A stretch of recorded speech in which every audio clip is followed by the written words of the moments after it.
As Tom says, I'm going to talk about a project that I worked on a while ago called The Question, that I thought was a project that very much lent itself to kind of design and interaction and kind of, you know, the scope of this evening. And this project, The Question, led to an interesting, well, I find it interesting, piece of technology called the Haptic Lotus. And Tom's already mentioned the word haptic, and haptics is what I do a lot, but you know, not everyone knows what it means. It's a bit of a weird word, and it's not necessarily in the kind of, you know, public vocabulary, so to speak, or whatever.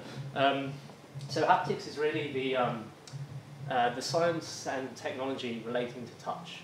So there's a lot of stuff to do with sight, there's a lot of stuff to do with sound, but not many people work with touch, you know. And in this definition, I've kind of highlighted some words that I find interesting in here. So rather than, sorry, could you guys see? Okay, sure. So rather than just being, rather than just being kind of a sense where you kind of get stuff, you know, like sight, this is also, you know, involves manipulation and proprioception. So it's where it's not just getting stuff, it's putting stuff back to the environment. And I don't know, I find it very interesting. And I first started finding it very interesting in about 2004. So this is me as an undergraduate when I was first getting into haptics. And this is a device that I was working on that was trying to use haptics as a method of communicating navigational information with visually impaired people. And unfortunately, this talk's too short to go into all of this. But someone else who thought that was interesting was this lady, Maria Rashodi. Now, Maria she's blind, and she's the artistic director of a company called Extant. And Extant's the UK's only professional performing arts company of visually impaired people, and they're still going very strong. And Maria had some very interesting kind of takes on the work I was doing, and some very interesting kind of propositions that she was putting forward. And some of the ideas that she was having were related to experience to do with senses. So this is one of the books that kind of inspired the project The Question. This is a book called On Blindness that's a discussion between two philosophers. One of them is blind and one of them is sighted. And it deals with some pretty heavy stuff. And one of the kind of the big things that it deals with that's in the background throughout the whole book is this kind of statement by Kant. Okay, there can be no doubt that all our knowledge begins with experience. Okay, that seems to make quite a bit of sense. You know, that seems like a pretty good statement. What happens if you don't have sight? So you're missing a lot of experience, potentially, yeah? Okay, so if you're missing a lot of experience, you're missing a lot of knowledge. Does that mean the guy who's next to you, who's sighted, has more knowledge than you do? You know, this is heavy. You know, this is interesting stuff. But Maria, being related to drama, related to theatre, being a performance art company, we were looking at, well, how does this relate to the theatre? You know, what happens here? So this is a typical theatre. You know, this is the kind of the hub of attention. You know, and all these seats are set up so your attention is focused on this hub. You know, and we've kind of got a similar thing going on here. And you know, from here there is experience like emanating outwards into the crowd. You know, a lot of this experience in the theatre is to do with sight. Yeah, and some of it's to do with sound, but there's a lot of sight. Now, if you don't have sight, you're having less of an experience. Okay. So this is kind of the driving force behind the question there. Anyway, we discussed this quite a lot, and what we realised that we wanted to do with this project, essentially, was this kind of sentence sums it up nicely. This was only kind of come up with recently. It was a lot more fluffy at the start, or a lot more kind of chaotic. But we wanted to provide a rich and equivalent cultural experience to both visually impaired and sighted people, where the real key thing here is equivalent, you know. So there's a lot of mediated experience. There's a lot of kind of TV with audible kind of subtitles of what's going on. You know, a car has pulled up. You know, there's things like this. You can buy them at the Royal National Institute for the Blind. You can also have like people who guide you around a museum if you're visually impaired, saying this is the picture on here. And there's other stuff where they try and make you feel like you have an impairment. You know, but we don't want to do this. We want something where the audience, whether they be visually impaired or sighted, have something roughly the same. You know, they're not coming out with something different. You see what I mean? Okay. So it's quite an interesting thing. Around the same sort of time that we're talking about this, and you know, we're thinking, well, how the hell do you do this? Or I was thinking that more or less. Maria points me in the direction of these guys, Punch Drunk, which is a theatre company that were doing something at Battersea Arts Centre at the time that I found really fascinating. And this was a performance piece where they basically had a play going on that spread out over an entire building in all different rooms. And as a member of the audience, you walked in and put on one of these masks, and you were instantly invisible to the actors. So you could just wander around, and they carried on. They were incredibly talented people, you know. And if you didn't like what was going on in this room, you just wandered to another room. If this actor leaves and you wanted to know what's going on, you could follow him. If you don't like the whole thing, you just go somewhere else, you know. And the interesting thing is, not only were you part of this, you know, but everyone had a different experience, you know. So it wasn't like the theatre. There wasn't this localized point, which is stuff coming out. You know, you are able to interact with this thing in an interesting way. Okay, so all of this gave us some initial ideas for this project that became called The Question. First one, there's no stage. There's no focal point of stuff coming out. You know, there's no visual stimulus because we want this equivalence for visually impaired or sighted people. And we want the audience to search for the experiences in the same way of this punch-drunk production, because that was really powerful. You know, this is cool. But, you know, this is in the dark, remember. It's in darkness. We want them to search for experience. Potentially have blind actors, maybe, like those restaurants a lot of you have probably heard of, Dancing Well, where they have blind waitresses and you dine in the dark. That's interesting. But the thing Maria was really interested in, why she contacted me, was she wanted all of this to be kind of unified by some gadget. Something to guide you around in the dark, get you to experience, and make sense of the whole thing. Some piece of technology. So as an engineer, that's, you know, quite an interesting kind of design brief. So, obviously this isn't it. You know, this isn't going to be the gadget. This is, you know, this is probably the most popular kind of navigation device, apart from maybe GPS in your phone. And this is all wrong for what we want. You know, this is great. You tell it where you want to go, and it gets you there efficiently, you know, but not in a particularly culturally enlightening way, and also in a way that not only is this heavily related on sight, but, you know, if the thing says turn left, you don't just turn left, you're going to someone's house. You have to wait until you see the road turning up, yeah? So this is not the navigation device we're after for this thing. We want something completely different, yeah? And then, you know, the more I kind of thought about this at the time, the more I realized that whatever we choose for this navigation, you know, whatever the navigation is in this environment, this is going to be really tightly linked in with the audience experience.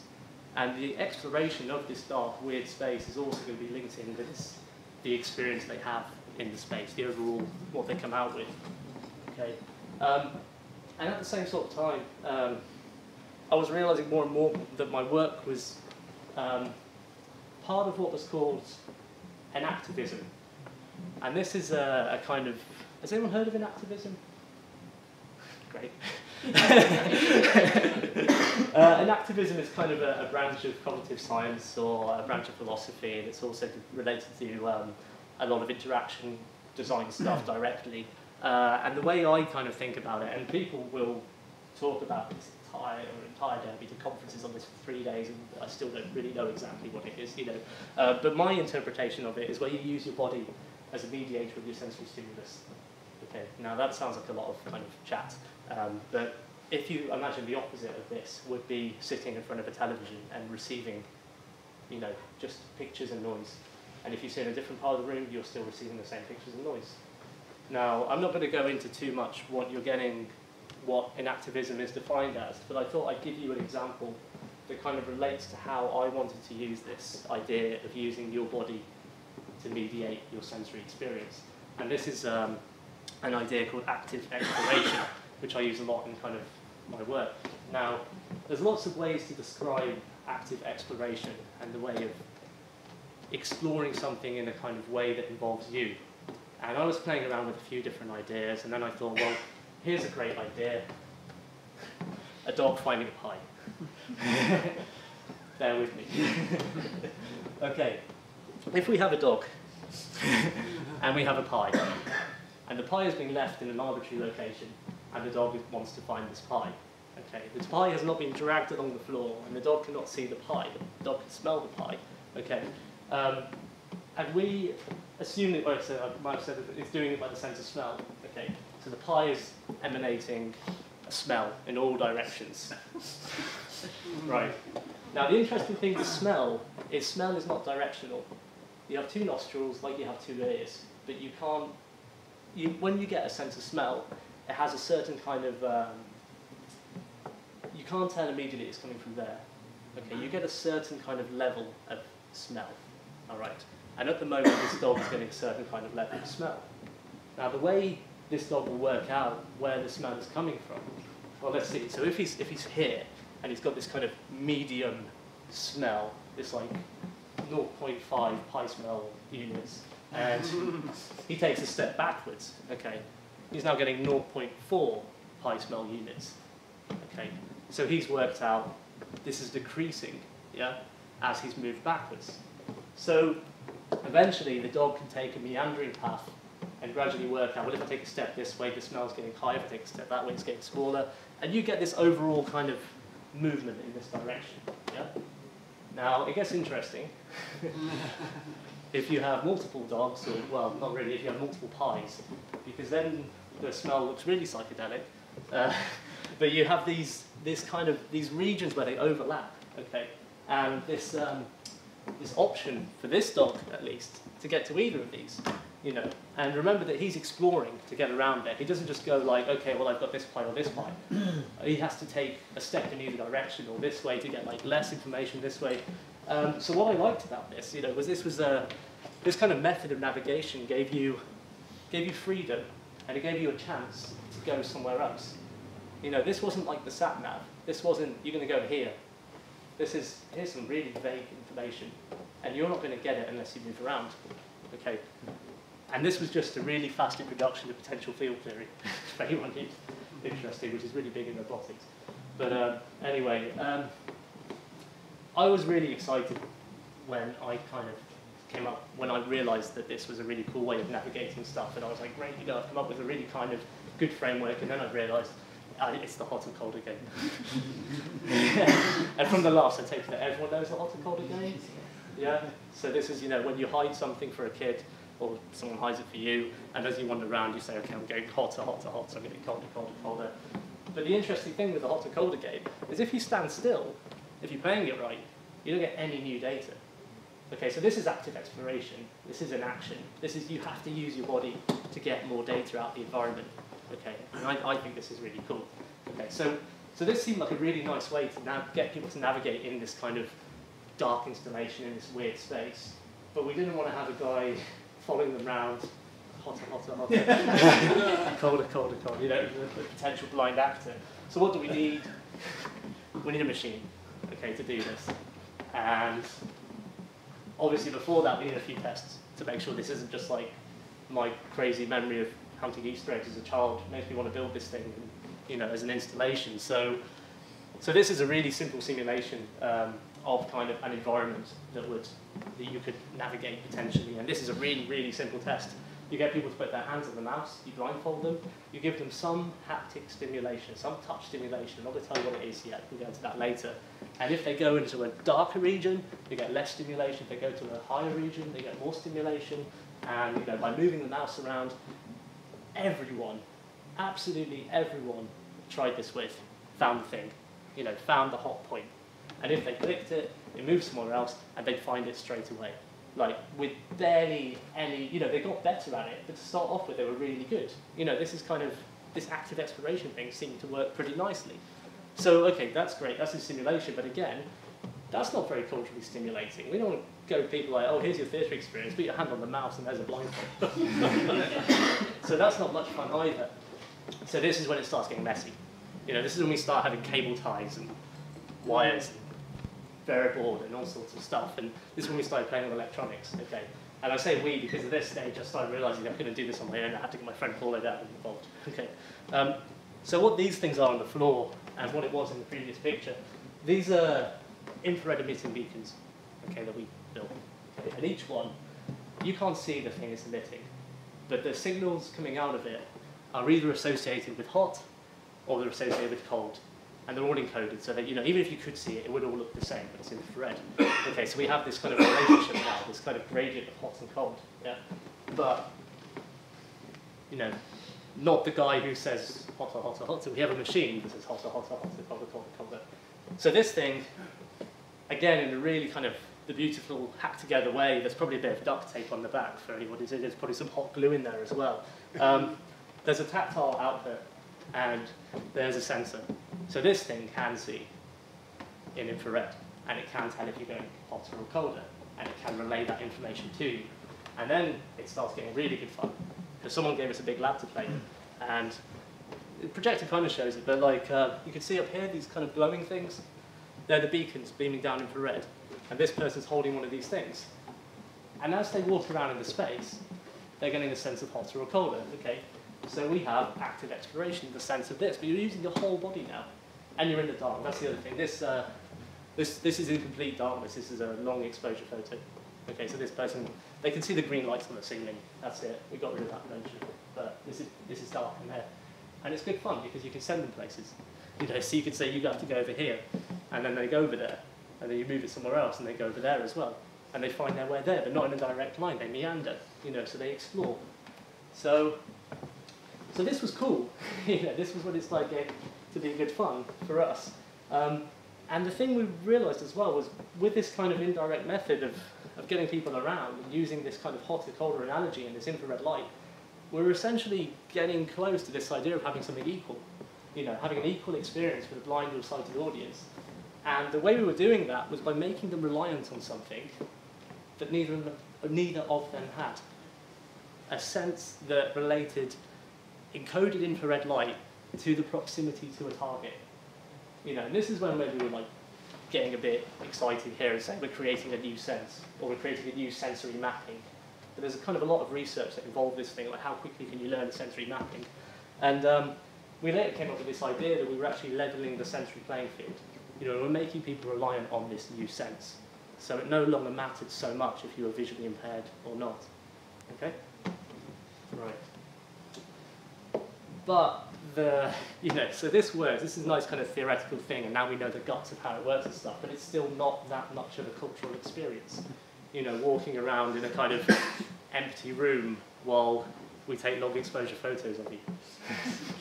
It's not everyone's night out.